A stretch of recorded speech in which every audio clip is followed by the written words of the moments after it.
नमस्कार मेरे प्यारे दोस्तों, मैं वैभव एक बार फिर से आप सबका स्वागत करता हूं आपके अपने ऑनलाइन प्लेटफॉर्म पर। आप सभी मेरे भाई बहनों का बहुत बहुत स्वागत है। जल्दी से सारे लोग आ जाइए, फिर आज के सेशन की हम लोग शुरुआत करेंगे। और जैसा कि आप लोगों को पता है कि सीटेट के एग्ज़ाम को ध्यान में रखते हुए हम लोग इस क्लास को कर रहे हैं और एनसीईआरटी बेस्ड ये पूरी क्लास है, एनसीईआरटी पर आधारित है। और आपके सीटेट के एग्ज़ाम में और अन्य एक दिवसीय एग्ज़ाम में जो प्रश्न बनते हैं वो एनसीईआरटी से ही बनते हैं। तो एनसीईआरटी पर आधारित हम लोग इस क्लास को कर रहे हैं। इससे पहले भी 2 क्लासेस हो चुकी हैं, तो अगर आपने उनको नहीं देखा है तो उनको ज़रूर देखें। और इस क्लास को भी हम लोग कंटिन्यू करने वाले हैं। जितने मेरे भाई बहन जुड़ते चल रहे हैं, आप लोगों से निवेदन है सेशन को लाइक कर दीजिएगा, शेयर कर दीजिएगा, चैनल पर पहली बार है तो सब्सक्राइब कर लीजिएगा। तो चलिए शुरू करेंगे आज की क्लास को। तो 2 क्लास को हम लोग कंप्लीट कर चुके हैं और उसके आगे आज हम लोग कंटिन्यू करने वाले हैं। हम लोग मानचित्र के विषय में बात करने वाले हैं और यहाँ से कुछ प्रश्न है जो आपके एग्जाम में बनते हैं जिनको हम लोग डिस्कस करेंगे। तो चलिए शुरू करते हैं आज की क्लास को। देखिए, पृथ्वी की सतह पर या इसके एक भाग का पैमाने के माध्यम से चपटी सतह पर खींचा गया चित्र है। ठीक है, अगर हम लोग मैप की बात करेंगे तो मैप क्या होता है? मैप एक तरीके से मानचित्र होता है जिस पर हम लोग क्या करते हैं, जिस पर हम लोग पृथ्वी की सतह पर जो भी चीज़ें हैं उनको प्रदर्शित करने का काम करते हैं। अब फिर चाहे वो पर्वत हो, पठार हो, मैदान हो, नदी हो, महासागर हो, पहाड़ हो, गांव हो, सड़क हो, कुछ भी हो, तो उन सारी चीज़ों को हम लोग पृथ्वी के ऊपर जो कुछ भी चीज़ें हैं तो उनको हम लोग क्या करते हैं, मैप पर ठीक है दिखाने का काम करते हैं। अब मैप भी कई तरीके के होते हैं। ठीक है, जैसे यहाँ पर हम लोग बात करें तो सबसे पहला जो प्रकार होता है वो होता है आपका भौतिक मानचित्र का। ठीक है, फिजिकल मैप होते हैं। अब एक प्रश्न आपसे यहाँ से बन जाता है कि हम लोग को मान लीजिए कि हमको पर्वतों को दिखाना है, पठारों को दिखाना है, नदियों को दिखाना है, महासागरों को दिखाना है, तो हम किस तरीके के मैप का यूज़ करेंगे, किस तरीके के मैप को हम लोग अपने यूज़ में लेंगे? तो आप क्या कहोगे? आप कहोगे भौतिक मानचित्र। ठीक है, तो पृथ्वी की जो प्राकृतिक आकृतियां हैं, जैसे हम लोग बात करेंगे जैसे पर्वत हैं, जैसे पठार हैं, जैसे मैदान हैं, या फिर जैसे अगर हम लोग बात करेंगे कौन है, जैसे नदियां हैं, महासागर है, तो जो प्राकृतिक चीज़ें हैं उनको अगर हमको दिखाना है तो हमको क्या करना होगा? तो हमको भौतिक मानचित्र का इस्तेमाल करना होगा, फिजिकल मैप का इस्तेमाल करना होगा। कई बार क्या होता है ना, जब मैं ज्योग्राफी पढ़ाता था, ठीक है, जब मैं ज्योग्राफी पढ़ाता था तो मैं कहता था कि आप लोग क्या करो कि मैं ज्योग्राफी पढ़ा रहा हूँ तो आप लोग क्या करो, आप लोग अपने साथ मैप रखो ताकि जो चीज़ें मैं बताता रहूँ वो चीज़ें आप लोग मैप पर देखते रहो तो आपको आसानी होती रहेगी। तो कई सारे मेरे भाई बहन पूछते हैं ना, ठीक है, पूछते थे कि सर कौन सा मैप ले, फिजिकल वाला ले या फिर राजनीतिक वाला ले, या फिर जो आप पढ़ा रहे हैं ये कौन सा, इसके लिए कौन सा मैप लेना पड़ेगा? तो ये सारी चीज़ों को आप समझिए। ठीक है, क्या होगा अगर हम लोग बात करेंगे जो प्राकृतिक चीज़ें हैं, ठीक है, जैसे अगर हम लोग बात करें, हम पर्वतों के बारे में बात कर रहे हैं, हम लोग पठारों के बारे में बात कर रहे हैं, मैदानों के, नदियों के, महासागरों के, महाद्वीपों के, ठीक है, महाद्वीप नहीं, ठीक है, महाद्वीप तो राजनीतिक में आ जाएंगे। ठीक है, तो इन सारी चीज़ों की अगर हम लोग बात करेंगे तो ये सब क्या हो जाएंगे, तो इनके लिए हमको भौतिक मानचित्र को जो है इस्तेमाल करना होगा, भौतिक मानचित्र का यूज़ करना होगा। ठीक है, ध्यान रखिएगा। तो मानचित्रों के प्रकार में अगर हम लोग बात करेंगे तो एक तो होते हैं भौतिक मानचित्र, ठीक है। दूसरे अगर हम लोग बात करेंगे दूसरे कौन से मानचित्र होते हैं, तो दूसरे जो होते हैं वो होते हैं आपके राजनैतिक मानचित्र। ठीक है, पॉलिटिकल मैप्स। अब पॉलिटिकल मैप्स क्या होते हैं? तो पॉलिटिकल मैप्स में अगर हम लोग बात करेंगे तो पॉलिटिकल मैप्स में हम लोग किन चीज़ों को देखते हैं? तो अगर हमको राज्यों को, नगरों को, शहरों को, गाँव को, या फिर विश्व के विभिन्न देशों को, या फिर महाद्वीपों को, या फिर उनके राज्यों को हमको दिखाना है, तो इसके लिए हम क्या करेंगे? तो इसके लिए हमको जो है राजनीतिक मानचित्र का अध्ययन करना होगा। ठीक है, क्या करना है? तो अगर मान लीजिए हमको गांव के बारे में देखना है, ठीक है, हमको शहर के बारे में देखना है, ठीक है, हमको राज्य के बारे में देखना है, ठीक है, हमको देश के विषय में देखना है, हमको महाद्वीपों के विषय में पढ़ना है, या फिर विश्व के बहुत सारे अलग अलग देशों या फिर महाद्वीपों के बारे में पढ़ना है, तो फिर हमको क्या करना होगा? तो फिर हमको राजनीतिक मानचित्र का यूज़ करना होगा। तो ये 2 चीज़ें आपकी क्लियर है। भौतिक मानचित्र में हम किसका अध्ययन करेंगे और राजनीतिक मानचित्र में किसका अध्ययन करेंगे? ठीक है, चलिए अब यहाँ पर देखेंगे एक और मानचित्र है, एक और मानचित्र है। ये कौन सा है? तो ये है थीमेटिक मानचित्र। ठीक है, कौन सा है? तो ये एक और मानचित्र है जो है कौन सा? थीमेटिक मानचित्र। थीमेटिक मानचित्र में क्या होता है? कुछ मानचित्र विशेष जानकारियाँ प्रदान करने के लिए होती है, जैसे सड़क हो गया, ठीक है, जैसे सड़क मानचित्र हो गया, जैसे आपका क्या हो गया, जैसे वर्षा मानचित्र हो गया, या फिर जैसे वन हो गया, उद्योग हो गया, ठीक है। तो इनके अगर हम लोग बात करेंगे तो वितरण को दर्शाने के लिए जो है क्या करते हैं, थीमेटिक मानचित्र का यूज़ करते हैं, ठीक है। आपको क्या करना है, किसी विशेष क्षेत्र की सड़क के बारे में दिखाना है, किसी एक पर्टिकुलर विशेष क्षेत्र के वर्षा के विषय में दिखाना है कि यहाँ पर अधिक वर्षा हो रही है, यहाँ पर कम वर्षा हो रही है, यहाँ पर ये वाली सड़क है, ठीक है, यहाँ पर ये उद्योग है। तो किसी एक विशेष चीज़ को जब आपको दर्शाना होता है, बताना होता है, तो वहाँ पर हम लोग क्या करते हैं, थीमेटिक मानचित्र का यूज़ करते हैं, ठीक है। ये चीज़ मेरे ख्याल से आप लोगों को समझ में आ गई होंगी, ठीक। चलिए आगे बढ़ेंगे। आगे हम लोग बात करेंगे, दिशाओं की बात करेंगे। देखो हम लोग क्लास 6 की एनसीईआरटी को ध्यान में रखते हुए चल रहे हैं, ठीक है। और यहाँ से आपके एग्जाम में यहीं से प्रश्न बनते हैं, और जो प्रश्न बन सकते हैं ना, उन सब चीज़ों को बहुत ही आसान और साधारण भाषा में आप लोगों को बताने का प्रयास कर रहा हूँ, ठीक है। तो अभी हम लोग क्या कर रहे हैं, एकदम आसान, एकदम सरल तरीके से चल रहे हैं, और आगे चीज़ों को हम लोग और आगे धीरे धीरे लेवल बढ़ाते जाएंगे और कंटिन्यू करते जाएंगे, तो आपको चीज़ें थोड़ा सा, ठीक है, अच्छी भी देखने को मिलेंगी, ठीक है। लेकिन अभी क्या है, क्योंकि अभी शुरुआत है, तो अभी हम लोग आसान लैंग्वेज में साधारण तरीके से चीज़ों को समझने का प्रयास कर रहे हैं, ताकि चीज़ें आपको समझ में आती रहें। अब हम लोग डायरेक्शन की बात करेंगे, दिशा की बात करेंगे। तो रीजनिंग में भी आपको पता है ना, डायरेक्शन वाले क्वेश्चंस आते हैं, दिशा वाले क्वेश्चंस आते हैं, और वहाँ पर आपको पता है कि ऊपर की तरफ क्या होता है, ऊपर की तरफ हमेशा उत्तर दिशा होती है, ठीक है। ऊ लिखा होता है, ऊ का मतलब क्या होता है, उत्तर दिशा। जैसे आप यहाँ पर मैप में भी देख सकते हो, ऊपर की तरफ क्या है, नॉर्थ लिखा। हमेशा ऊपर की दिशा जो होती है वो क्या होती है, नॉर्थ होती है, और नीचे की दिशा कौन सी होती है, साउथ होती है। तो अगर आपको ऊपर और नीचे की दिशा का ज्ञान हो गया, तो बाकी दिशाओं को तो अपने आप ज्ञात कर सकते हो, ठीक है। चलो यहाँ तक बात क्लियर है। तो ऊपर नीचे की अगर दिशाओं को आपको ज्ञान हो गया, तो बाकी दिशाओं को आप खुद ही ज्ञात कर सकते हो, ठीक है, ध्यान रखिएगा। तो ऊपर की दिशा जो होती है वो हमेशा उत्तर दिशा को दिखाती है, तो ये बात आप ध्यान रखेंगे, ठीक है। अब हम लोग बात करेंगे प्रतीक और सिंबल्स की। जब हम लोग किसी मैप को दिखाते हैं ना, जब हम जैसे मान लीजिए किसी महाद्वीप को हम दिखा रहे हैं, या फिर किसी नदी के बारे में बता रहे हैं, या फिर हम किसी महासागर के बारे में बता रहे हैं, तो मैप में इतनी जगह नहीं होती कि वहाँ पर हम चीज़ों को लिख करके बता सकें कि ये देखो ये है, ये है, ये है। मैप पर उतनी जगह नहीं होती। तो फिर क्या होता है, तो फिर वहाँ पर मैप पर चीज़ों को हम लोग बताने के लिए क्या करते हैं, सिंबल्स का यूज़ करते हैं, ठीक है। क्या करते हैं, छोटे छोटे सिंबल्स का यूज़ करते हैं, क्योंकि मैप पर उतनी जगह नहीं होती कि आप एक एक चीज़ को लिख करके बता सको, ठीक है।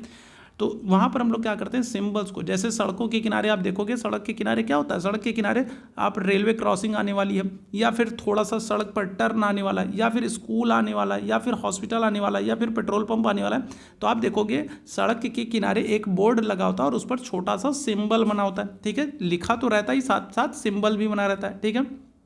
तो उसी तरीके से हम लोग मानचित्र पर अगर हम लोग बात करेंगे, तो मानचित्र पर मैप पर उतनी जगह नहीं होती कि हम लिख करके चीज़ों को बता सके। तो वहाँ पर हम लोग चीज़ों को प्रदर्शित करने के लिए क्या करते हैं, मैप्स का सिंबल्स का यूज़ करते हैं, ठीक है।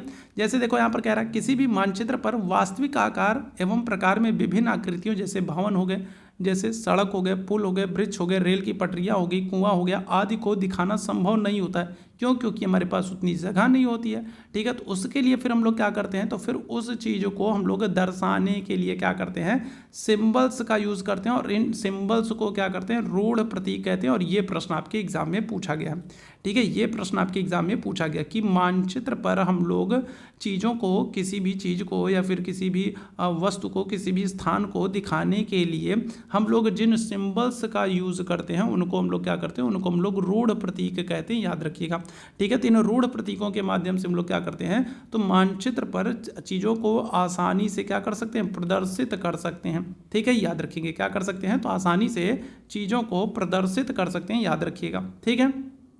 चलिए अब हम लोग बात करेंगे किसकी, महाद्वीपों की, कॉन्टिनेंट्स की बात करेंगे। यहाँ से बहुत सारे प्रश्न बन जाते हैं, तो जो है आसान भाषा में और शॉर्ट में हम उन चीज़ों की बात करेंगे जो आपके एग्जाम के लिए महत्वपूर्ण है, ठीक है। बाकी बाद में हम लोग इसको डिटेल में भी पढ़ेंगे, क्योंकि महाद्वीप से बहुत सारे क्वेश्चंस बनते हैं। तो अभी हम लोग एनसीईआरटी क्लास 6 को ध्यान में रखते हुए इस क्लास को कर रहे हैं, और क्लास 6 में आपको पता है ना, बहुत सारी चीज़ें नहीं दी गई, बहुत ज़्यादा डिटेल में नहीं दिया गया।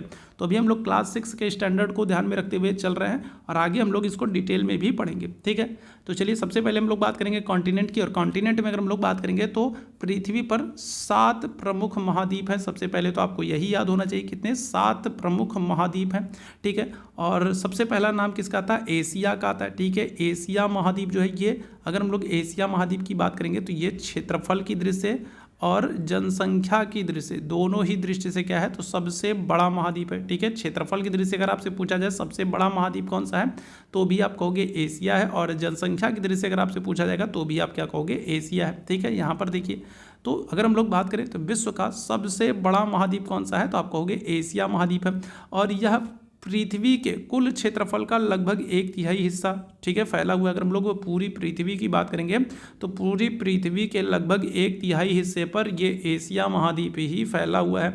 और ये एशिया महाद्वीप जो है ये कहाँ पर, तो ये अगर हम लोग बात करेंगे तो पूर्वी गोलार्ध में स्थित है। ठीक है, कौन सा, तो पूर्वी गोलार्ध में स्थित है। ठीक है, और क्या होगा, कर्क रेखा की अगर हम लोग बात करेंगे तो कर्क रेखा जो होती है वो क्या होती है, वो इस महाद्वीप से होकर के गुजरती है और भारत के बीचों बीच से होकर के गुजरती है। कर्क रेखा अगर हम लोग बात करेंगे तो एशिया महाद्वीप से होकर के गुजरती है और भारत के बीचों बीच से गुजरती है। ठीक है, क्या होती है, कर्क रेखा जो है तो वो एशिया महाद्वीप से गुजरती है और भारत के मध्य से होकर के गुजरती है। अब जरा मुझे आप लोग कमेंट करके बताओ कि जो कर्क रेखा है वो कितने डिग्री से गुजरती है।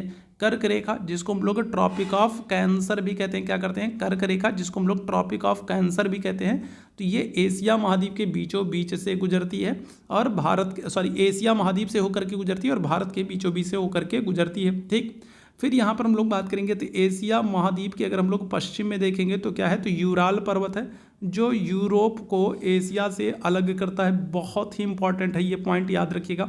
अगर आपसे पूछा जाए कि एशिया महाद्वीप से यूरोप महाद्वीप को कौन अलग करने का काम करता है, एशिया महाद्वीप से यूरोप महाद्वीप को कौन अलग करने का काम करता है, तो आप क्या कहोगे, आप कहोगे यूराल पर्वत है। ठीक है, कौन है, तो यूराल पर्वत जो है यूराल पर्वत जो है वो एशिया को यूरोप से अलग करने का काम करता है।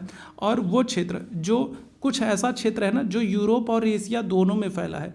ठीक है, कुछ ऐसा क्षेत्र है, रूस की अगर हम लोग बात करेंगे तो रूस का कुछ ऐसा क्षेत्र है ना जो यूरोप महाद्वीप में भी है और एशिया महाद्वीप में भी है। तो जो दोनों महाद्वीपों में फैला है ना उसको हम लोग क्या कहते हैं, उसको हम लोग यूरेशिया कहते हैं। क्या कहते हैं, यूरोप और एशिया। ठीक है, तो जो रूस का अगर हम लोग बात करेंगे कुछ ऐसा क्षेत्र है जो यूरोप महाद्वीप में भी है और एशिया महाद्वीप में, तो उसको हम लोग क्या करते हैं, यूरेशिया कहते हैं। ठीक, चलिए आगे बढ़ेंगे।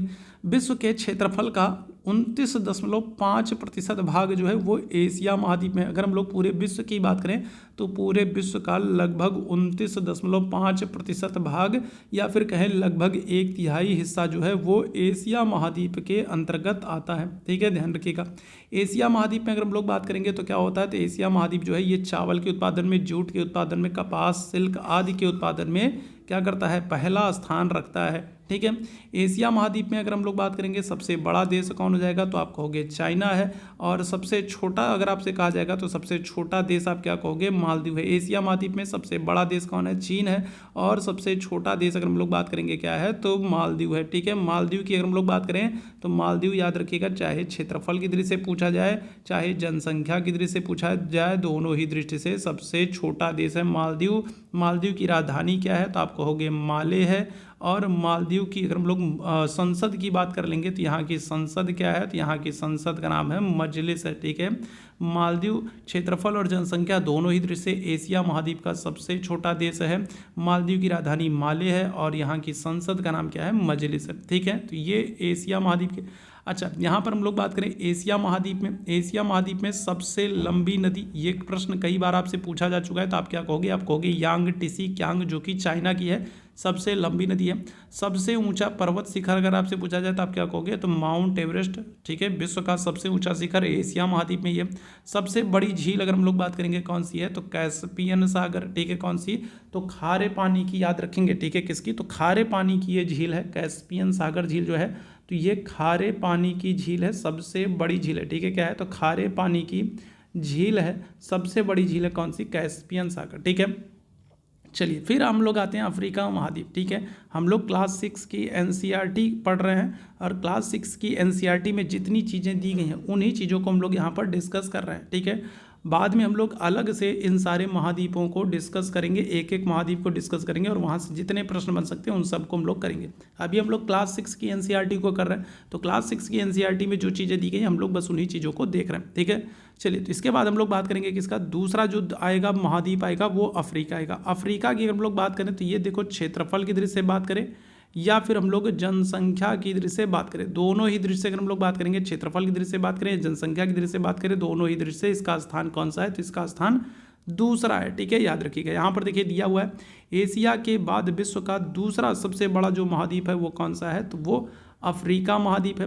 और अफ्रीका जो है, ठीक है, अफ्रीका अगर हम लोग बात करेंगे तो इस अफ्रीका महाद्वीप के बीचों बीच से विषुवत रेखा या फिर कहें 0 डिग्री अक्षांश रेखा या फिर कहें इक्वेटर या फिर कहें भूमध्य रेखा गुजरती है। ठीक है, तो अगर आपसे पूछा जाए कि भूमध्य रेखा किस महाद्वीप के बीचों बीच से गुजरती है, तो आप क्या कहोगे, तो आप कहोगे अफ्रीका। साथ ही साथ आपको याद रखना है कि अफ्रीका जो है, तो अफ्रीका एकमात्र ऐसा महाद्वीप है, एकमात्र ऐसा महाद्वीप है जहाँ से क्या हो रहा है, जहाँ से कर्क रेखा, विषुवत रेखा और मकर रेखा तीनों रेखाएं गुजर रही हैं। अफ्रीका एकमात्र ऐसा महाद्वीप है जहाँ से क्या हो रहा है, जहाँ से तीनों रेखाएं गुजर रही हैं। कौन सी, कर्क रेखा, मकर रेखा और भूमध्य रेखा। ठीक है, साथ ही साथ आपको याद रखना है अफ्रीका में सहारा का रेगिस्तान है जो कि विश्व का सबसे बड़ा रेगिस्तान है। ठीक है, याद रखिएगा। तो अगर हम लोग सहारा की बात करेंगे तो सहारा के संदर्भ में आपको याद रखना है कि ये सबसे बड़ा मरुस्थल है। ठीक है, क्या है, सबसे बड़ा मरुस्थल है। साथ ही साथ आपको याद रखना है ये विश्व का सबसे गर्म मरुस्थल भी है। ठीक है, क्या है, तो सबसे बड़ा है, सबसे गर्म मरुस्थल है। और अगर आपसे ये पूछ ले कि ये सहारा मरुस्थल अफ्रीका में कहाँ पर है, तो आप क्या कहोगे, आप कहोगे पश्चिमी अफ्रीका में। ठीक है, कहाँ पर, तो सहारा मरुस्थल की अगर हम लोग बात करेंगे तो सहारा मरुस्थल कहाँ पर है, तो आप कहोगे सबसे बड़ा मरुस्थल है, सबसे गर्म मरुस्थल है और ये पश्चिमी अफ्रीका में आपको देखने को मिलेगा, अफ्रीका महाद्वीप में देखने को मिलेगा सहारा मरुस्थल। ठीक है, ध्यान रखिएगा, इंपॉर्टेंट प्रश्न है। जितनी चीज़ों को अंडरलाइन हाईलाइट करता चल रहा हूँ, विशेष रूप से आप ध्यान रखिए, महत्वपूर्ण है। ठीक है, और अफ्रीका महाद्वीप में, ये तो मैंने आप लोगों को बता दिया, यह महाद्वीप चारों तरफ से समुद्र और महासागरों से घिरा है। ठीक है, अगर हम लोग बात करेंगे तो अफ्रीका जो महाद्वीप है ये क्या हो रहा है, तो ये भी चारों तरफ से समुद्र और महासागर से घिरा हुआ है। ठीक है, अगर हम लोग अफ्रीका महाद्वीप के मैप की बात कर ले, देखो यहाँ पर एक छोटा सा मैं आप लोगों को मैप बना करके बता दे रहा हूँ। देखो अफ्रीका महाद्वीप की अगर हम लोग बात करेंगे तो ये है अफ्रीका महाद्वीप। ठीक, ऊपर की तरफ अगर हम लोग बात करेंगे तो ऊपर की तरफ क्या है, मेडिटेरियन सी है, भूमध्य सागर है। ठीक है, इधर की तरफ अगर हम लोग बात करेंगे क्या है, तो इधर की तरफ आप कहोगे अटलांटिक महासागर है। ठीक है, कौन सा, अटलांटिक महासागर है। इधर की तरफ अगर हम लोग बात करेंगे हिंद महासागर, और इधर भी हम लोग बात करेंगे क्या है, तो हिंद महासागर है। ठीक है, तो इस तरीके से अफ्रीका जो है वो एक ऐसा महाद्वीप है जो क्या हो रहा है, चारों तरफ से समुद्र से, सागर से घिरा हुआ है। अफ्रीका एकमात्र महाद्वीप है जहाँ से क्या हो रहा है, जहाँ से, ठीक है, कर्क रेखा, भूमध्य रेखा और मकर रेखा तीनों रेखाएं गुजर रही हैं और भूमध्य रेखा इस महाद्वीप के बीचों बीच से गुजर रही है। ठीक, आगे अगर हम लोग बात करेंगे तो विश्व की सबसे लंबी नदी जो है तो वो कौन सी है, तो नील नदी है जो कि अफ्रीका महाद्वीप की है। याद रखिएगा, ये तो बहुत ही इंपॉर्टेंट क्वेश्चन है। तो विश्व की सबसे लंबी नदी, आपसे डायरेक्ट कई बार प्रश्न पूछा गया, तो सबसे लंबी नदी कौन सी है, तो ये आप कहोगे नील नदी, अफ्रीका महाद्वीप से गुजर रही है। साथ ही साथ आपको याद रखना है अफ्रीका में अगर हम लोग बात करेंगे तो 1/3 हिस्सा क्या है, तो मरुस्थलीय क्षेत्र है। ठीक है, और यहाँ पर क्या हो रहा है, तो यहाँ पर केवल 10% ही भूमि जो है वो कृषि योग्य है। बाकी अगर हम लोग बात करेंगे हीरा और सोना के उत्पादन में अगर हम लोग बात करेंगे तो अफ्रीका सबसे आगे है। ठीक है, हीरे के उत्पादन में और सोने के उत्पादन में, ठीक है, अफ्रीका सबसे आगे है। सबसे बड़ा देश अगर आपसे पूछ ले क्षेत्रफल की दृष्टि से, ठीक है, क्या कर ले, अगर आपसे पूछ ले कि अफ्रीका महाद्वीप का क्षेत्रफल की दृष्टि से सबसे बड़ा देश कौन है, तो आपको अल्जीरिया है। और अगर आपसे जनसंख्या की दृष्टि से पूछ ले कि अफ्रीका महाद्वीप का जनसंख्या की दृष्टि से सबसे बड़ा देश कौन है, तो आप कहोगे नाइजीरिया है। ठीक है, कौन है, तो नाइजीरिया है। तो ये दो चीज़ें ध्यान रखिएगा। ठीक है, अगर आपसे क्षेत्रफल की दृष्टि से पूछा जाएगा तो सबसे बड़ा देश आप क्या कहोगे, अल्जीरिया हो जाएगा। और अगर आपसे जनसंख्या की दृष्टि से सबसे बड़ा पूछा जाएगा तो जनसंख्या की दृष्टि से आप नाइजीरिया कर दोगे। ठीक है, साथ ही साथ अफ्रीका महाद्वीप का सबसे ऊंचा पर्वत शिखर क्या है, तो किलिमंजारो है। Very important, very very important, most important क्या हो जाएगा, तो अफ्रीका का सबसे ऊंचा शिखर क्या है, तो किलिमंजारो है। और ये क्या है, तो ये एक मृत या फिर कहेंगे शांत ज्वालामुखी पर्वत है। ठीक है, क्या है, शांत ज्वालामुखी पर्वत है। ठीक है, किलिमंजारो कैसा है, तो ये एक मृत या फिर शांत ज्वालामुखी पर्वत है। ठीक है, अफ्रीका महाद्वीप की सबसे बड़ी झील आपसे पूछा जाए तो सबसे बड़ी झील जो है ये कौन सी है, विक्टोरिया झील है। और ये विक्टोरिया झील जो है ना, ये भूमध्य रेखा पर स्थित है। ठीक है, कहाँ पर, तो भूमध्य रेखा पर स्थित है। अफ्रीका महाद्वीप की सबसे बड़ी झील जो है ना वो विक्टोरिया झील, और ये भूमध्य रेखा पर स्थित है। और भूमध्य रेखा पर हम लोग बात करेंगे इसी विक्टोरिया झील से क्या होता है, तो इस विक्टोरिया झील से श्वेत नील नदी निकलती है। कौन सी, श्वेत नील नदी जो है ये इसी विक्टोरिया झील से निकलती है। मोस्ट इंपॉर्टेंट है, याद रखेंगे। ठीक है, क्या है, तो मोस्ट इंपॉर्टेंट है। ठीक है, तो विक्टोरिया झील की अगर हम लोग बात करेंगे तो भूमध्य रेखा से निकल रही है।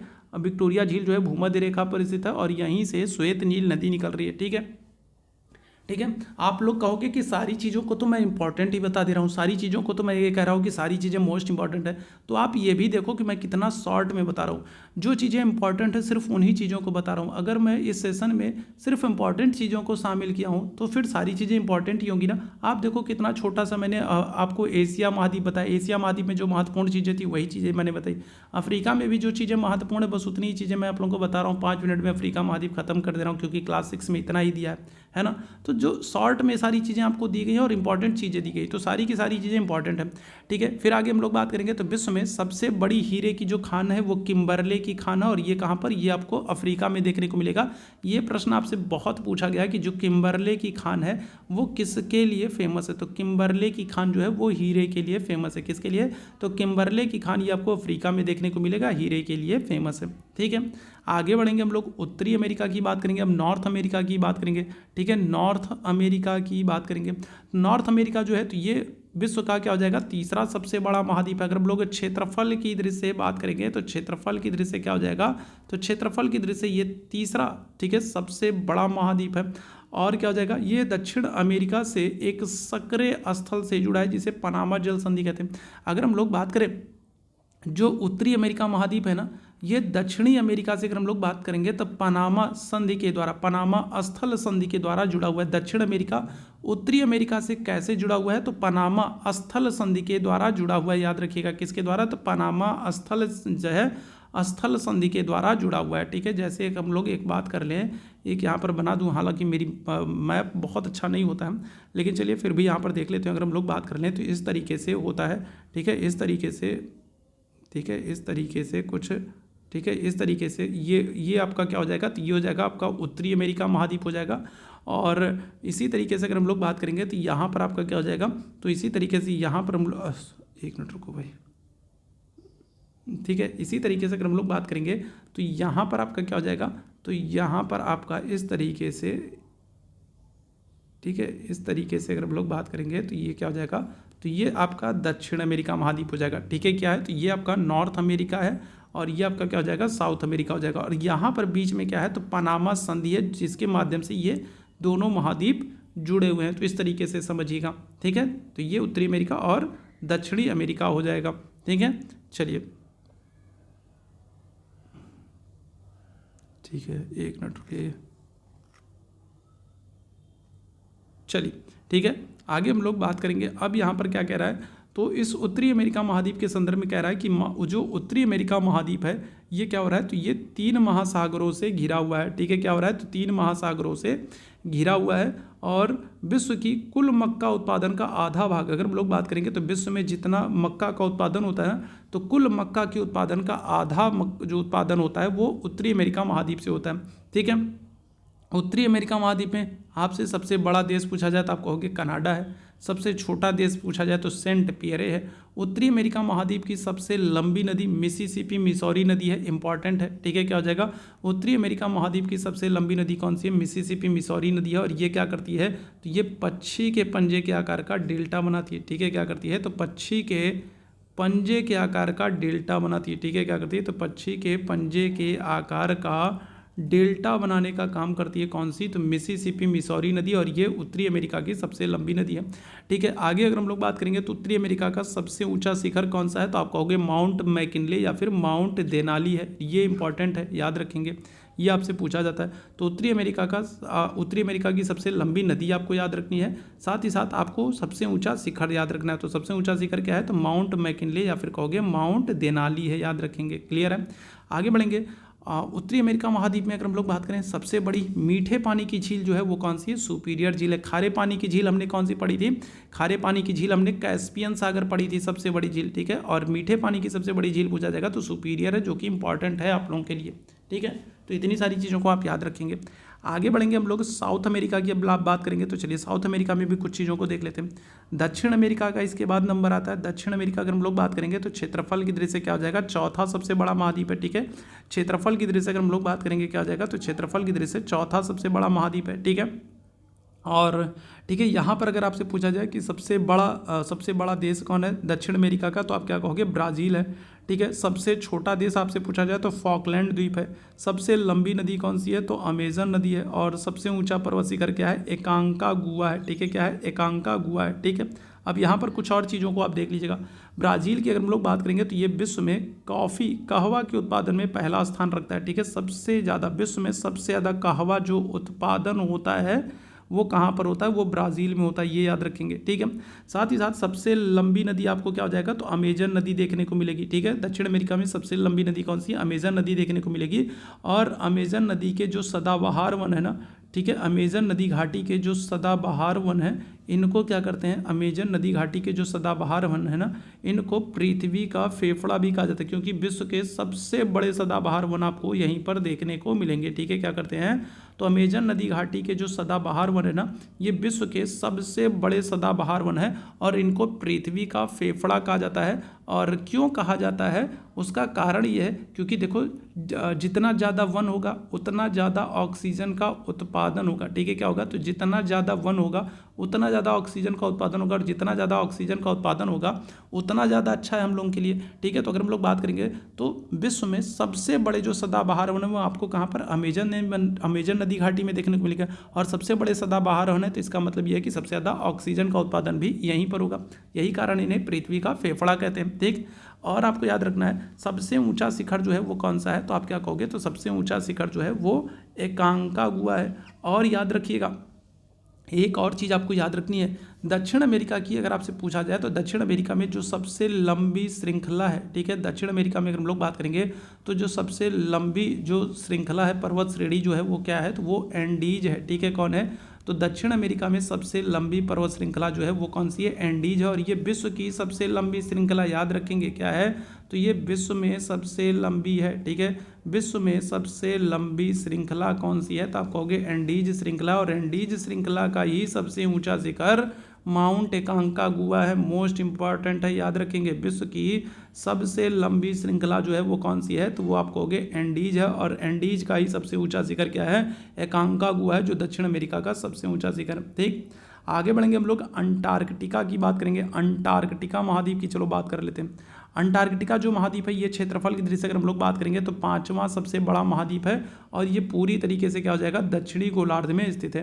अंटार्कटिका जो है तो ये क्या हो जाएगा, क्षेत्रफल की दृष्टि से 5वां सबसे बड़ा महाद्वीप है, पूरी तरीके से दक्षिणी गोलार्ध में स्थित है, ठीक है, याद रखिएगा। चलिए आगे अगर हम लोग बात करेंगे, इस महाद्वीप दक्षिणी ध्रुव इस महाद्वीप के मध्य में स्थित है। चूंकि यह दक्षिणी ध्रुव में क्षेत्र में स्थित है इसलिए, क्योंकि जो अंटार्कटिका है ना तो ये कहाँ पर, तो ये दक्षिणी ध्रुव पर है। और दक्षिणी ध्रुव पर मैंने आपको बताया था ना, ध्रुवीय क्षेत्र में सूर्य का प्रकाश बहुत कम नाम मात्र का पड़ता है, जिसकी वजह से क्या होता है, यहाँ पर बिल्कुल भी गर्मी नहीं पड़ती। गर्मी नहीं पड़ेगी तो तापमान कम होगा, तापमान कम होगा तो ठंडी होगी, और ठंडी होगी तो फिर क्या होगा, तो फिर आपको पता है तापमान अगर कम होगा तो फिर क्या होगा, तो फिर बर्फबारी होगी, ध्यान रखिएगा। तो यहाँ पर क्या होता है, यहाँ पर बर्फ एकदम जमी रहती है, मैंने आप लोगों को बताया था ना 6 महीने दिन 6 महीने रात होती है, ठीक है। तो ध्यान रखिए यहाँ पर क्या होता है, यहाँ पर पूरी तरीके से बर्फ जमी रहती है, ठीक है। यहाँ पर किसी भी प्रकार का कोई अस्थायी मानव निवास नहीं, यहाँ पर मानव नहीं रहता। क्यों, क्योंकि यहाँ पर 6-6 महीने दिन होता है, 6-6 महीने रात होती है, इतनी ठंड पड़ती है ना कि आदमी के लिए रहना, मानव के लिए रहना नामुमकिन है, इसलिए इस महाद्वीप पर मानव नहीं रहते। और इसको क्या करते हैं, इसको शोध केंद्र, यहाँ पर हम लोग बात करेंगे तो इसको विज्ञान के लिए समर्पित महाद्वीप कहा गया है। और यहाँ पर भारत के 3 शोध केंद्र आपको देखने को मिलेंगे, कौन कौन से, तो मैत्री है, दक्षिणी गंगोत्री है, और एक नाम और आप याद रखेंगे, भारती। तो भारत के 3 शोध केंद्र आपको यहाँ पर देखने को मिलेंगे, ठीक है। कितने, भारत के 3 शोध केंद्र आपको देखने को मिलेंगे, मैत्री, गंगोत्री और भारती। कहाँ पर, अंटार्कटिका पर। और अंटार्कटिका जो है, ठीक है, इसको क्या करते हैं, तो इसको विज्ञान के लिए समर्पित महाद्वीप कहा जाता है, ठीक है। क्या करते हैं, तो इसको विज्ञान के लिए समर्पित महाद्वीप कहते हैं, ठीक है, ध्यान रखिएगा, विज्ञान के लिए समर्पित महाद्वीप कहते हैं। यहाँ पर बहुत अधिक ठंड पड़ती है, ठीक है, माइनस से भी नीचे जो है, माइनस में तापमान चला जाता है, हमेशा बर्फ़ जमी रहती है, जिसकी वजह से यहाँ पर ना तो शिकार देखने को मिलते हैं ना शिकारी देखने को मिलते हैं। अगर आदमी रहेगा तो उसको खाने के लिए भी कुछ चाहिए, तो जब कुछ खाने के लिए ही नहीं रहेगा तो फिर ऐसे में क्या होता है, तो यहाँ पर मानव नहीं रहता। इसके बाद अगर हम लोग बात करेंगे यूरोप की बात करेंगे, यूरोप महाद्वीप जो है, तो यूरोप महाद्वीप के संदर्भ में याद रखना कि ये क्षेत्रफल की दृष्टि से अगर हम लोग बात करेंगे तो क्षेत्रफल की दृष्टि से यूरोप महाद्वीप जो है उत्तरी गोलार्ध में सबसे छोटा महाद्वीप। अगर उत्तरी गोलार्ध में बात करेंगे तो सबसे छोटा महाद्वीप होगा, नहीं तो अगर वैसे हम लोग बात करेंगे तो ये क्या है, तो ये विश्व का 6वां महाद्वीप है। याद रखेंगे क्या आ जाएगा, तो क्षेत्रफल की दृष्टि से अगर हम लोग बात करेंगे 6वां महाद्वीप है। यूरोप महाद्वीप 3 तरफ से जल से घिरा है। ठीक है, क्या है, यूरोप महाद्वीप 3 तरफ से जल से घिरा है, इसलिए इसको ठीक है क्या करते हैं, प्रायद्वीपीय महाद्वीप कहते हैं। याद रखेंगे यूरोप महाद्वीप जो है वो 3 तरफ से जल से घिरा है, इसलिए यूरोप महाद्वीप को क्या करते हैं, प्रायद्वीपीय महाद्वीप कहते हैं। आपको पता है ना, जो 3 तरफ से जल से घिरा होता है उसको हम लोग क्या करते हैं, उसको हम लोग प्रायद्वीप कहते हैं। जैसे भारत क्या है, तो भारत 3 तरफ से जल से घिरा है, तो भारत को हम लोग क्या करते हैं, प्रायद्वीप कहते हैं। उसी तरीके से यूरोप की बात करें तो यूरोप महाद्वीप जो है ये क्या हो रहा है, 3 तरफ से जल से घिरा है, इसलिए इसको प्रायद्वीपीय महाद्वीप कहते हैं। ठीक है, याद रखिएगा। यूरोप जो है वो एशिया से बहुत छोटा है। यह महाद्वीप एशिया के पश्चिम में स्थित है। आर्कटिक वृत्त इससे होकर के गुजरता है। 3 तरफ से जल से घिरा है, जो मैंने आप लोगों को बता दिया कि 3 तरफ से जल से घिरा, इसीलिए इसको प्रायद्वीपीय महाद्वीप कहते हैं। ठीक, ऑस्ट्रेलिया के संदर्भ में बात करें, ऑस्ट्रेलिया से डायरेक्ट एक प्रश्न बन जाता है कि ये विश्व का क्या है, तो सबसे छोटा महाद्वीप है। ठीक है, ऑस्ट्रेलिया के संदर्भ में एक प्रश्न आपसे डायरेक्ट बन जाता है कि जो ऑस्ट्रेलिया ये क्या है, तो ये सबसे छोटा महाद्वीप है। याद रखेंगे क्या है, सबसे ऑस्ट्रेलिया जो है तो ये क्या हो रहा है, तो ये विश्व का सबसे छोटा महाद्वीप है। याद रखेंगे, ठीक है। और क्योंकि ऑस्ट्रेलिया जो है ना वो चारों तरफ से समुद्र से घिरा है, अगर हम लोग ऑस्ट्रेलिया की बात करें तो ये चारों तरफ से समुद्र से घिरा है, इसलिए इसको क्या करते हैं, इसलिए इसको द्वीपीय महाद्वीप कहते हैं। आपको पता है ना, जो चारों तरफ से जल से घिरा उसको क्या कहते हैं, उसको द्वीप कहते हैं। और ऑस्ट्रेलिया क्या है, तो ये चारों तरफ से जल से घिरा है, इसलिए इसको हम लोग क्या करते हैं, इसलिए इसको हम लोग द्वीपीय महाद्वीप कहते हैं। ठीक है भाई बात, तो ये ध्यान रखिएगा। तो क्या करेंगे, तो इसको हम लोग द्वीपीय महाद्वीप कहेंगे।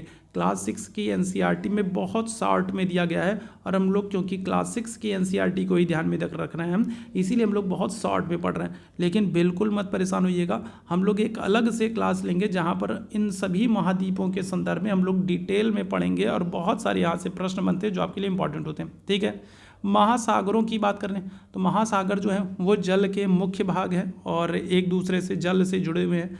अगर हम लोग बात करें तो सबसे पहले जो प्रमुख महासागर हैं, प्रमुख महासागरों में प्रशांत महासागर, पैसिफिक ओशियन का नाम आता है।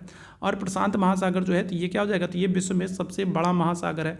अभी बिहार का जो पेपर हुआ था ना बीएड वाला, तो वहाँ पर देखो डायरेक्ट ये प्रश्न पूछा गया था कि विश्व का सबसे बड़ा महासागर कौन सा है, तो आप क्या कर दोगे, तो आप कहोगे प्रशांत महासागर है। पैसिफिक ओशियन जो है ये विश्व का सबसे बड़ा महासागर है, और ये क्या कर रहा है, तो ये पृथ्वी के लगभग 1/3 हिस्से पर फैला है। प्रशांत महासागर की अगर हम लोग बात करेंगे तो ये विश्व के 1/3 हिस्से पर फैला है। ठीक है, पृथ्वी का सबसे गहरा बिंदु अगर हम लोग बात करेंगे तो पृथ्वी पर सबसे गहरा बिंदु जो है वो मेरियाना गर्त है, जो प्रशांत महासागर में स्थित है। ये भी बहुत ही इंपॉर्टेंट जो है पॉइंट है, याद रखेंगे। पृथ्वी पर सबसे गहरा अगर हम लोग बात करेंगे तो सबसे गहरा जो बिंदु है वो कौन है, तो वो मेरियाना गर्त है। और मेरियाना गर्त किस महासागर में, प्रशांत महासागर में स्थित है, याद रखिएगा। ठीक, चलिए दूसरा अगर हम लोग बात करेंगे, दूसरा कौन सा है, तो दूसरा आपका अटलांटिक महासागर हो जाता है। ठीक है, कौन सा, अटलांटिक महासागर हो जाता है। और ये जो अटलांटिक महासागर है ना, ये दूसरा सबसे बड़ा महासागर है। एक तो ये आप ध्यान रखेंगे, दूसरा आप याद रखेंगे ये अंग्रेजी के एस अक्षर की तरह आकृति बनाता है। ठीक है, जो ये अटलांटिक महासागर है ना, तो ये कुछ इस तरीके से आकृति बनाता है। ठीक है, अंग्रेजी के एस अक्षर की तरह आकृति बनाता है, तो ये आपसे पूछा जाता है। साथ ही साथ आप अटलांटिक महासागर के संदर्भ में याद रखेंगे इसको अंध महासागर भी कहते हैं। ठीक है, क्या करते हैं, तो इसको अंध महासागर भी कहते हैं। अटलांटिक महासागर को क्या करते हैं, अंध महासागर भी कहते हैं, तो ये भी आप याद रखेंगे। ठीक है, तो एस के आकार की क्या करता है, आकृति बनाता है। ठीक है, कौन, अटलांटिक महासागर। ठीक, इसके बाद आता है किसका, इसके बाद नंबर आता है हिंद महासागर का।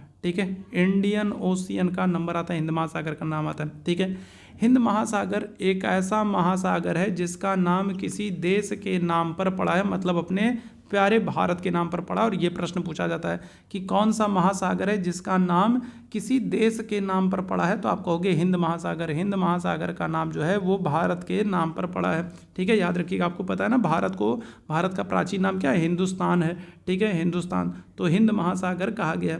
ठीक है, चलिए आगे अगर हम लोग बात करेंगे, फिर आपका कौन सा दक्षिणी महासागर आता है, साउथर्न ओशियन आता है, दक्षिणी महासागर।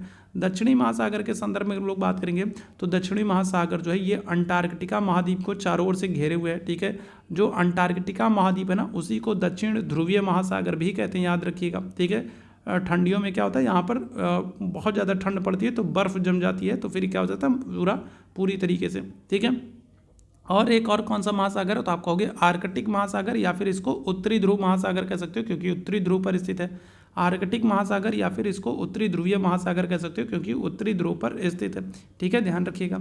अच्छा, यहाँ पर क्या हो रहा है, यहाँ पर एक और चीज़ आपको ध्यान रखनी है जो आपको यहाँ पर देखने को मिल रहा है, वो क्या है, तो बेरिंग जल संधि। बेरिंग जल संधि जो है ना, तो ये क्या करती है, तो ये उत्तरी अमेरिका को यूरेशिया से जो एशिया महाद्वीप वाला जो हिस्सा है उससे अलग करने का काम करती है। बेरिंग जल संधि इंपॉर्टेंट है। बेरिंग जल संधि जो है ना, तो ये क्या करती है, तो ये उत्तरी अमेरिका को एशिया महाद्वीप वाले हिस्से से अलग करने का काम करती है, ठीक है। चलिए आगे अगर हम लोग बात करेंगे तो पर्वतों के संदर्भ में बात कर लें। पर्वत जो है, माउंटेन्स जो है, पहाड़ी व स्थलीय भाग है जो आसपास की भूमि से ऊंचा उठा हुआ था। 600 मीटर से अधिक ऊंचाई वाली खड़ी ढलान वाली पहाड़ी को हम लोग क्या करते हैं, पर्वत कहते हैं, ठीक है, ध्यान रखिएगा, ठीक। चलिए आगे अगर हम लोग बात करेंगे, देखो यहाँ पर कुछ पर्वतों के नाम दिए गए हैं, जैसे कौन से, जैसे आपको हिमालय दिया गया, आल्प्स दिया गया, एंडीज दिया गया। ये सभी पर्वत आपको कहाँ पर, एशिया, यूरोप और दक्षिणी अमेरिका में देखने को मिल जाएंगे, ठीक है। पर्वतों की जो ऊंचाई होती है और आकार होती है उनमें भिन्नता आपको देखने की मिलेगी। कुछ की ऊंचाई बहुत अधिक होती है और कुछ जो है सामान्य ऊंचाई के होते हैं, ठीक है। चलिए अगर हम लोग पर्वतों की बात करें तो पर्वतों में भी 3 तरीके के पर्वत होते हैं। एक होते हैं वलित पर्वत होते हैं, फोल्डेड माउंटेन्स होते हैं। दूसरे आपके भ्रंशोत पर्वत होते हैं, ब्लॉक माउंटेन्स होते हैं। और तीसरे जो होते हैं वो ज्वालामुखी पर्वत होते हैं, वॉल्केनिक माउंटेन्स होते हैं। अब तीनों तरीके के पर्वत कैसे होते हैं, चलो इसके संदर्भ में हम लोग पहले यहाँ पर समझ लेते हैं, ठीक है। देखो पहला वलित पर्वत, अगर हम लोग नंबर 1 की बात करें, वलित पर्वत की बात करें तो वलित पर्वत का निर्माण कैसे होता है। पृथ्वी के भीतर आपको पता है बहुत सारी प्लेटें हैं, तो वो प्लेटें क्या होती हैं, जब इस तरीके से वो प्लेटें एक दूसरे से आकर के सामने की तरफ से टकराती। पृथ्वी के भीतर बहुत सारी प्लेटें हैं, तो ये सारी प्लेटें जो हैं ये क्या करती हैं, जब आमने सामने से आकर के टकराती हैं तो जो बीच वाला हिस्सा होता है ना उस पर दबाव पड़ता है। और जब इस बीच वाले हिस्से पर दबाव पड़ेगा ना तो ये बीच वाला हिस्सा क्या हो जाएगा, ये बीच वाला हिस्सा इस तरीके से ऊपर उठ जाएगा भाई। तो इस तरीके से जो पर्वत पहाड़ बनेगा वो क्या होगा, वो वलित पर्वत कहलाएगा। आगे बात सुन में, ठीक है। पृथ्वी के नीचे बहुत सारी प्लेटें हैं और जब उनमें खिंचाव की स्थिति या फिर इस तरीके की दबाव की स्थिति आती है तो प्लेटें क्या होती हैं, आमने सामने आकर के एक दूसरे से टकराती हैं। और जब ये एक दूसरे से आके टकराएंगी, बीच वाले हिस्से पर दबाव पड़ेगा तो बीच वाला हिस्सा क्या हो जाएगा, अपने आप ऊपर उठता चला जाएगा। तो इस तरीके से जो पर्वत बनेगा वो क्या होता है, वलित पर्वत कहलाता है, ठीक। चलो दूसरा अगर हम लोग बात करेंगे, दूसरा होता है ब्लॉक माउंटेन। ब्लॉक माउंटेन में क्या होता है, ब्लॉक माउंटेन की अगर हम लोग बात करेंगे तो इसमें ठीक इसका उल्टा होता है। इसमें क्या होता है, प्लेटें जो है वो इस तरीके से ताकत लगाती है। अब इस तरीके से जब प्लेटें क्या हो जाएंगी, एक जो है प्लेट इस तरफ जो है खिंचाव लगाएगी और दूसरी प्लेट इस तरफ खिंचाव लगाएगी, तो जो बीच वाला हिस्सा आपकी बार वो क्या हो जाएगा, तो बीच वाला हिस्सा जो है वो धंस जाएगा। अब जब बीच वाला हिस्सा धंस जाएगा तो ये जो बगल वाला हिस्सा ये अपने आप क्या हो जाएगा, ऊपर उठा हुआ दिखाई पड़ने लगेगा। तो ये जो बगल वाला हिस्सा है ये क्या हो जाएगा, ये अपने आप ऊपर उठा हुआ दिखाई पड़ने लगेगा और जो बीच वाला हिस्सा वो क्या हो जाएगा, धंस जाएगा, है ना। तो जो ये बगल वाला उठा वाला हिस्सा होता है ये क्या करता है, ये पर्वतनुमा संरचना ले लेता है। इसको क्या करते हैं, ब्लॉक पर्वत कहते हैं, ठीक है। जैसे मान लो ये कोई चीज़ है, अब इसमें हम लोग क्या करें, मान लो ये कोई चीज़ है, ठीक है। अब इसमें हम लोग क्या करें कि हम ये जो बीच वाला हिस्सा है इस बीच वाले हिस्से को धंसा दें, ठीक है। क्या करते हैं, इस मान लो बीच वाले हिस्से को, ठीक है, एक मिनट रुको, ठीक है। तो बीच वाले हिस्से को अगर हम लोग बात करें क्या करते हैं, तो इस बीच वाले हिस्से को मान लो हम लोग धंसा दें, ठीक है। क्या करते हैं, इस बीच वाले हिस्से को हम लोग धंसा दें।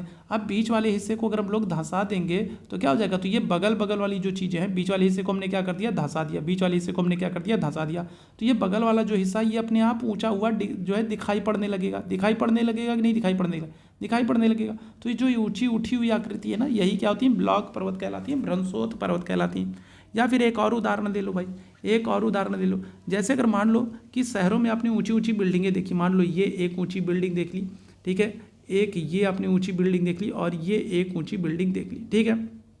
अब हम लोग क्या करें, अब हम लोग जो ये बीच वाली बिल्डिंग है इसकी ऊंचाई को क्या कर दें, इसकी ऊंचाई को कम कर दें। इसकी ऊंचाई को हम लोग क्या कर दें, इस बीच वाली बिल्डिंग की ऊंचाई को कम कर दें। अब बीच वाली बिल्डिंग की ऊंचाई को कम कर देंगे तो ये जो दोनों बिल्डिंग है ये अपने आप ऊंची दिखने लगेंगी कि नहीं दिखने लगेंगी, ऊंची दिखने लगेंगी। जबकि स्थिति क्या है, जबकि बात यह है कि ये दोनों बिल्डिंग जितनी ऊंची थी उतनी ही ऊंची अब भी है, लेकिन अब ये ज़्यादा ऊंची दिखने लगेंगी। क्यों? क्योंकि ये जो बीच वाला हिस्सा है ये क्या, इसको हमने नीचा कर दिया। इसी तरीके से जब प्लेटें क्या होती हैं, जब विपरीत दिशा में खिंचाव करती हैं तो जो बीच वाला हिस्सा होता है वो क्या हो जाता है, नीचे की तरफ वो धंस जाता है, और बगल वाला जो हिस्सा है वो क्या होता है, वो ऊपर उठा हुआ रहता है। तो जो ऊपर उठा हुआ वाला हिस्सा रहता है यही क्या होता है, यही ब्लॉक पर्वत कहलाता है। तो आपको मुझे लगता है समझ में आ गया होगा, ठीक है। और तीसरा जो पर्वत है वो क्या है, तो वो ज्वालामुखी पर्वत है। तो ज्वालामुखी, मान लो ये ज्वालामुखी है। अब ज्वालामुखी का जब उद्गार होता है ना, तो ज्वालामुखी का जब विस्फोट होता है तो उससे बहुत सारे लावा निकलते हैं, उससे बहुत सारे मैग्मा निकलते हैं, तरल पदार्थ निकलते हैं, और ये सब जा करके क्या हो जाते हैं, ये सब जा करके जम जाते हैं, और जम करके क्या करते हैं, एक पहाड़ या पर्वतनुमा संरचना बना लेते हैं। तो इस तरीके से जो पहाड़ या पर्वत बनता है वो क्या होता है, ज्वालामुखी पर्वत कहलाता है, ठीक। तो ये 3 तरीके के। अब यहाँ पर हम लोग वलित पर्वत की बात करें तो देखो यहाँ पर आपसे एक प्रश्न बन जाता है कि हिमालय किस तरीके का पर्वत है। बहुत बार ये प्रश्न पूछा गया है। तो हिमालय किस प्रकार का पर्वत है, तो आप याद रखोगे वलित पर्वत है। हिमालय और आल्प्स पर्वत, ठीक है, हिमालय और क्या है, और जो ये आल्प्स पर्वत है ये क्या है, तो ये कैसे पर्वत है, तो ये वलित पर्वत है, याद रखेंगे। ये प्रश्न आपसे कई बार पूछा जा चुका है, ठीक है। भारत का अगर हम लोग अरावली बात करें तो अरावली जो है ये विश्व की सबसे पुरानी श्रृंखलाओं में से एक, और अरावली भी क्या है, तो वलित पर्वत है, ठीक है, याद रखिएगा। अरावली भी क्या है, वलित पर्वत है। मोस्ट इंपॉर्टेंट ये सारी चीज़ें हैं, ध्यान रखिएगा। हिमालय की बात करें, आल्प्स की बात करें या फिर अरावली की बात करें तो ये सभी क्या है, वलित पर्वत है, याद रखिएगा, ठीक है। आपको 4 पर्वतों के नाम दे करके डायरेक्ट आपसे पूछ लेगा कि कौन सा वलित पर्वत है, कौन सा नहीं है, ठीक। दूसरा अगर हम लोग बात करेंगे ब्रह्मोत्स पर्वत, ब्लॉक पर्वत की हम लोग बात करें तो ब्लॉक पर्वत क्या होता है, तो देखो ब्लॉक पर्वत के उदाहरणों में अगर हम लोग बात करेंगे तो ब्लॉक पर्वत के उदाहरणों में क्या हो जाएगा, जैसे यूरोप की राइन नदी घाटी है, वॉसजस पर्वत है, ये सब क्या हो जाएंगे, तो ब्लॉक पर्वत, ब्रह्मोत्स पर्वत के उदाहरण याद रखेंगे, ठीक है। क्या हो जाएगा, तो यूरोप की राइन नदी घाटी वाला जो क्षेत्र है, ठीक है, वो क्या हो रहा है, वो ब्लॉक पर्वत, और वॉसजस पर्वत की हम लोग बात करेंगे तो ये सब क्या है, तो ब्लॉक पर्वत, ब्रह्मोत्स पर्वत के उदाहरण है, याद रखिएगा, ठीक है। ज्वालामुखी पर्वत की बात करें तो ऐसे पर्वत जिनका निर्माण ज्वालामुखी क्रिया से हो रहा है वो आपके ज्वालामुखी पर्वत कहलाते हैं, वॉल्केनिक माउंटेन्स कहलाते हैं। जैसे अफ्रीका में हम लोगों ने बात की थी, सबसे ऊंचा शिखर किलिमंजारो है जो कि एक शांत ज्वालामुखी पर्वत है। इसी तरीके से जापान में अगर हम लोग बात करेंगे तो फ्यूजियामा भी इसी तरीके का पर्वत है। जापान में फ्यूजियामा क्या है, तो ज्वालामुखी है, और ज्वालामुखी उद्गार से इस पर्वत का निर्माण हुआ है। तो ये सब क्या है, तो किलिमंजारो और ज्वालामुखी जो है, ये किलिमंजारो और फ्यूजियामा जो है, तो ये सब क्या है, तो ज्वालामुखी पर्वत के उदाहरण हैं, ठीक है। पठारों के संदर्भ में अगर हम लोग बात कर ले भाई, तो पठार क्या होते हैं, अगर हम लोग बात करेंगे तो पहाड़ों से कम ऊंची लेकिन समतल भूमि। देखो पहाड़ों में क्या होता है ना, पहाड़ों की एक तो चीज़ ध्यान रखिएगा कि ऊंचाई बहुत अधिक होती है, और दूसरी चीज़ आप याद रखिए कि उनका जो ऊपरी सिरा होता है वो नुकीला होता है। पहाड़ों की अगर हम लोग बात करें, पठारों की हम लोग बात करें तो पठारों का क्या होता है, पठारों की एक तो याद रखना ऊंचाई कम होती है, और दूसरी चीज़ अगर हम लोग बात करेंगे तो पठारों का जो ऊपरी हिस्सा होता है ना वो क्या होता है, वो समतल होता है, ठीक है। पठारों की क्या होती है, तो पठारों की अगर हम लोग बात करेंगे तो ऊंचाई कम होती है, और ऊपरी जो हिस्सा होता है ना वो क्या होता है, वो समतल होता है, याद रखिएगा। जबकि पहाड़ों की ऊंचाई बहुत अधिक होती है और इनका ऊपरी हिस्सा नुकीला होता है, ठीक है। तो ये बहुत बड़ा अंतर है पठार और पहाड़ में, ठीक है। तो पठार जो होते हैं वो उठी हुई सपाट भूमि, ठीक है, क्या होते हैं, सपाट भूमि मतलब समतल भूमि वाले होते हैं, ठीक है। और पठारों की जो ऊंचाई होती है वो कुछ 100 मीटर तक ही होती है, ठीक है। पठारों की ऊंचाई कुछ 100 मीटर तक ही होती है, बहुत ज़्यादा नहीं होती है, ठीक है। तिब्बत का पठार जो है ये विश्व का सबसे ऊंचा पठार, और ये प्रश्न कई बार आपके एग्जाम में पूछा जा चुका है। विश्व का सबसे ऊंचा पठार कौन सा है, तो आप कहोगे तिब्बत का पठार है, सबसे ऊंचा पठार है, ठीक है, ध्यान रखिएगा। इसके अलावा अगर हम लोग बात करेंगे तो अफ्रीका के भी कुछ पठार हैं जो कि सोना और हीरे के लिए, ठीक है, सोने और हीरे के लिए प्रसिद्ध है। इसी तरीके से भारत में अगर हम लोग बात करेंगे तो जो छोटा नागपुर का पठार है, भारत में इसी तरीके से हम लोग बात करेंगे जो छोटा नागपुर का पठार है वो लोहा, कोयला, मैग्नीज आदि बहुत सारे खनिज संसाधनों के लिए प्रसिद्ध है। और छोटा नागपुर का पठार, ठीक है, ध्यान रखिएगा, ये इंपॉर्टेंट है, भारत में है, जो कि लोहा, कोयला और मैग्नीज आदि के लिए अत्यंत महत्वपूर्ण है, ठीक है, याद रखेंगे। तो ये आज की क्लास में हम लोगों ने क्लास 6 की एनसीईआरटी को ध्यान में रखते हुए कुछ चीज़ों को हम लोगों ने डिस्कस किया। एकदम हम लोग एनसीईआरटी की बुक से पढ़ रहे हैं, और जितनी चीज़ें आपके क्लास 6 की बुक में दी गई उन सारी चीज़ों को हम लोग क्रम से पढ़ने का प्रयास कर रहे हैं, ठीक है। तो यहाँ पर शॉर्ट में हमने बहुत सारी चीज़ों को जानने का प्रयास किया है। और बिल्कुल परेशान मत होइएगा। एक बार फिर से मैं आप लोगों से बताना चाहूँगा कि बिल्कुल परेशान मत होइएगा। हम लोग अभी अलग से महाद्वीपों पर चर्चा करेंगे और एक एक महाद्वीप को, स्पेशली एक एक महाद्वीप को लेकर के हम लोग चर्चा करेंगे और जितने प्रश्न बनते हैं उन सबको हम लोग यहाँ पर डिस्कस करेंगे। तो ये एनसीईआरटी की क्लास, हम लोग एनसीईआरटी बेस्ड क्लास कर रहे हैं सीटेट, एस्टेट, टेट और अन्य एक दिवसीय परीक्षाओं के लिए। और अगर आपको सीटेट का नोट्स चाहिए तो आप इस नंबर पर मैसेज कर सकते हैं, तो आपसे एक छोटी सी सहायता राशि ली जाएगी। ठीक है, आपसे क्या किया जाएगा, तो आपसे एक छोटी सी, ठीक है, एक छोटी सी सहायता राशि ली जाएगी और आपको सीटेट का जो नोट्स है वो अवेलेबल कराने का काम किया जाएगा, ताकि आप घर बैठे आराम से, आसानी से, अच्छे से तैयारी कर सकें। तो सेशन अगर पसंद आया हो तो सेशन को लाइक शेयर जरूर कीजिएगा और कमेंट करके बताइएगा आज की क्लास आप लोगों को कैसी लगी। तो अभी के लिए हम लोग बस इतना ही करेंगे। थैंक यू सो मच आप लोगों को मेरे साथ जुड़ने के लिए। Thank you so much.